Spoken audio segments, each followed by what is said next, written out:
En ce moment, la situation politique en France est compliquée et je pense qu'il serait temps de se poser les vraies questions. Sommes-nous en train d'assister à un recul de la démocratie en France et quel est le problème de fond de la Macronie? C'est ce que nous allons voir. Tout d'abord, il faut savoir qu'en France, nous sommes dans un régime parlementaire avec d'un côté le pouvoir législatif avec le Parlement, qui est tout simplement l'Assemblée nationale, et le Sénat. Et ensuite, de l'autre côté, nous avons le pouvoir exécutif avec le président et le Premier ministre. Jusqu'à là, rien d'anormal. Il suffit tout simplement que chacun des citoyens vote pour leurs députés, et ensuite ces députés-là vont faire les lois, et d'ailleurs les citoyens ont même la possibilité de voter pour le président. Maintenant, le problème rencontré avec la Macronie, ça a été le fait qu'on soit passé d'un régime parlementaire à un régime présidentiel. Parce qu'Emmanuel Macron a toujours eu l'habitude de gouverner avec un parlement qui était fortement représentatif de sa mouvance politique. En réalité, quelles sont les particularités de la Macronie? C'est tout simplement un président qui contrôle tout, un premier ministre qui ne sert quasiment presque à rien, puisque c'est Macron en réalité qui dirige, et c'est aussi une assemblée nationale qui est entièrement sous l'emprise de la Macronie. Et en plus, le fait que les législatives aient lieu directement après les présidentielles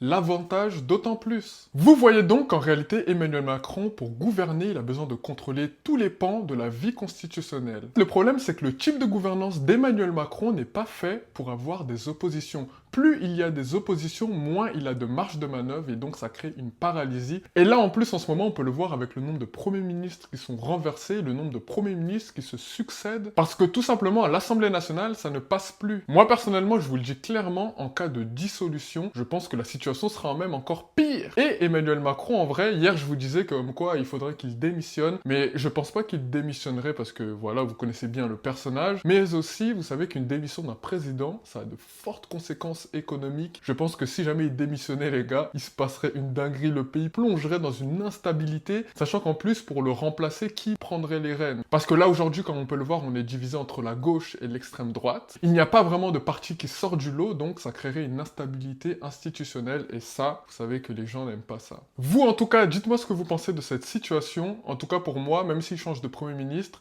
et qu'il continue à rester dans son bloc commun, ça ne passera pas, tout simplement parce que la Macronie a été prise au piège par son propre jeu.